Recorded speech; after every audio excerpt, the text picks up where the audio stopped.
introduce yourself, please, your name and position, please. Okay, I'm Dr. James Cottrell, and I'm chairman of anesthesiology in Brooklyn, New York. Okay, I know you'll be speaking on brains and fragile brains. Right, And yes. just give us a brief introduction of your lecture. Well, I think the Academy of Medicine thought it would be good to come to St. Lucia, and they've sponsored this trip for us to talk about the very young and development abnormalities around perioperative care, and also about the aging population. There's a poster here today about the aging population from the Academy of Medicine, and we'll talk about things that can be done to prevent dementia in older people. So what really prompted the exercise? The exercise today was prompted by Dr. Humayun, who works with the Academy of Medicine in New York. And it's a real pleasure for me to come here with her to be able to help the people of St. Lucia. Okay, how long have you been there so far?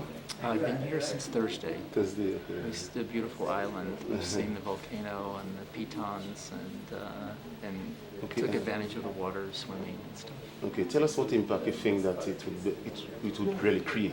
Well, hopefully it'll make people aware of some of the problems, and then we'll get some of the students here to study the issues and problems and maybe apply it to the population here to improve health care and longevity, and also to prevent children from having behavioral abnormalities. You know, she's very accomplished. She has written, 2 books on anesthesiology and has authored many scientific articles, on this field. She is a big supporter of IAU. So for being such a trooper in trying to open doors for our students and for IAU, she deserves all our appreciation. Before you give your remarks, so part of today's proceedings is a forum on how to sharpen skills for residency matching. This is something crucial to the future of our students and will benefit them a lot. So it will surely be a loaded morning for all of us. So this will give us, hopefully, a glimpse of why the brain is wider than the sky. Have a great productive day, and thank you. The school has also been tirelessly involved in extensive community outreach that would benefit St. Lucia. IAU students have been very active in holding clinics for the people of Beaufort and have helped in special events like the recently concluded International Kite Surfing Festival. Food drives during calamities, activities with special kids, basketball tournaments, and hosting seminars. And now we are hoping that through the Academy of Medicine, you're going to be doing a lot of community service and projects there. Here at Academy of Medicine has been advancing the health of people in cities since 1847. An independent organization, NIAM addresses the health challenges facing the world's urban population through interdisciplinary approaches to innovative research, education, community engagement, and policy leadership, drawing on the expertise on the health, well-being, and human potentials of those living and working in cities. While these 4 factors broadly affect everyone, they create health disparities that cannot be explained by the individual's behavior alone. But to me, when you look at health services, you've got to look at a number of factors, because our health is a product of our behavior, our environment, as well as our genetics and all sorts of other factors. So there are a number of it's this one.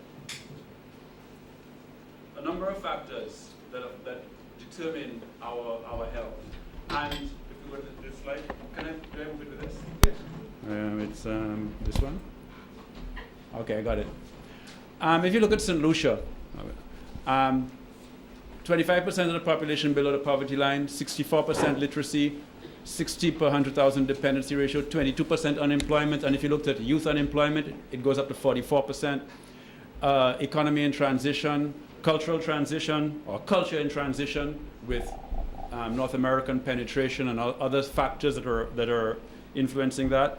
32% of our population under the age of 15 years, 78.3% of our population under the age of 45 years. A young population, relatively poor, relatively illiterate, a lot of unemployment, in transition. So you've got, in other words, our social situation is creating challenges for us, but opportunities as well.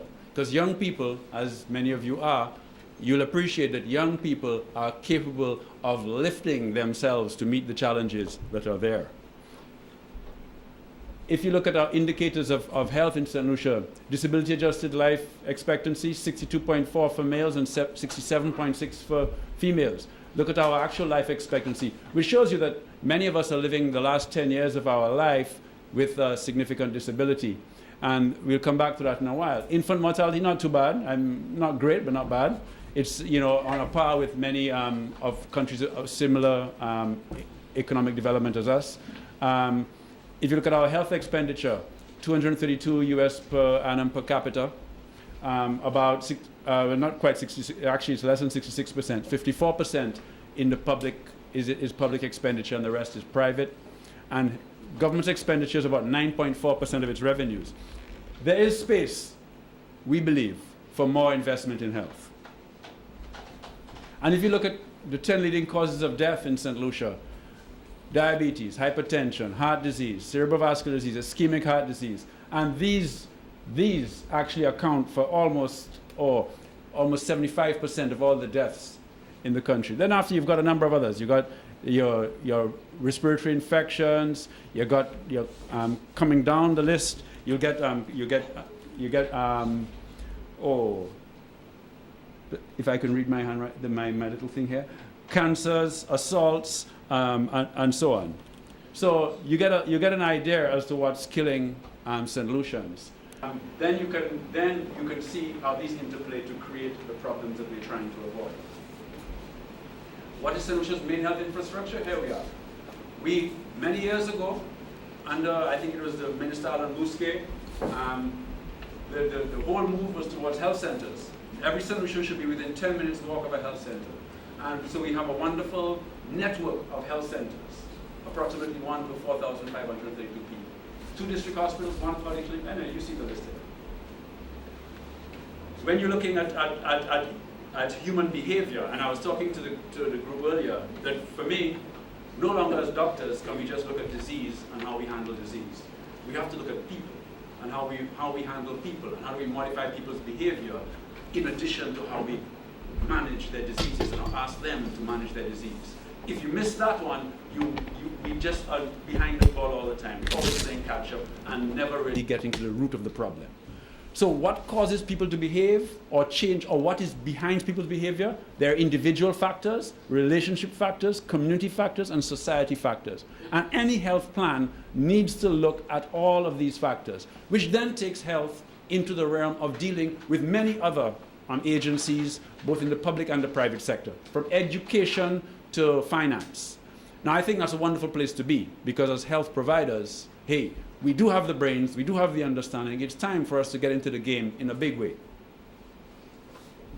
The proposed policies in the National Strategic Plan for Health, St. Lucia 2006-2011, this was what they said. Wellness as a priority, performance-based budgeting, competition based on performance, decentralized authority, community participation, separation of finance from service provision. Our community nurses and our community health aides are right there, where they can meet in the nighttime with people in the community to plan and do all that we're talking about. Intersectoral collaboration, bring all the other sectors on, public, private, education, etc., bring them on, and become the advocates. As doctors, you got to advocate. You got to get your facts, and you got to go and push it out there, and you got to keep on hammering and hammering and hammering and hammering, right? And you got to make it happen. What we found is our health services were not recognizing the very doctors, nurses, and community health aides and social workers and so on. So, but when we talk about health, we talk about mental, physical, spiritual, and social health. Government has to be responsive to its people, and health is a wonderful opportunity for government to show its responsiveness, to actually show its democracy, to show how it embraces communities and community participation. Also, health is responsible for giving financial protection against catastrophic diseases. There are many people whose households will be pushed into poverty because the breadwinner will get sick, right? And they have to go and find the monies that they don't have as that breadwinner is down. And they will be pushed into poverty for generations yet to come. And that is why health is so critical as part of the financial protection. And I mentioned to the new universalism, as WHO calls it. equity, and social justice. And health is a pioneer. Health is critical in ensuring that. And my last slide, this came from our health sector reform quote, which I always enjoyed. I enjoyed it because really it's my wife who put the seed in my head that got this going. My wife is the director of the family court. And she's a social worker and she talks a lot, so she brings my head to another space. But when we were doing health reform, when we finished it, we were looking for how could we encapsulate exactly what health does. And this is what we came up with. Quality of life is determined by choices. It is essential that we give our people the tools to be aware and to make the most appropriate choices, thus empowering them to experience the maximum quality of life. Dr. James E. Cottrell, MD, FRCA, is currently the editor-in-chief of the Journal of Neurosurgical Anesthesia. He has edited 2 textbooks on neuroanesthesia.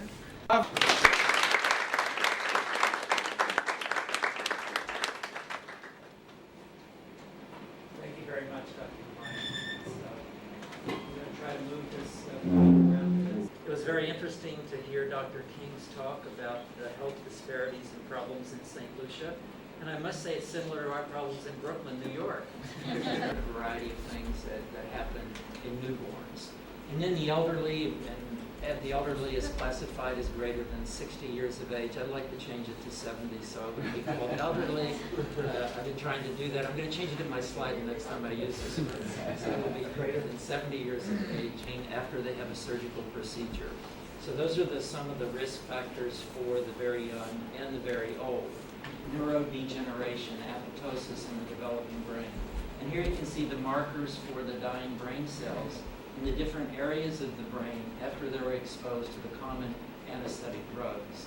And not only did we see the deficits measured 19 weeks after exposure. So this then was a study that sort of led to the uproar in anesthesia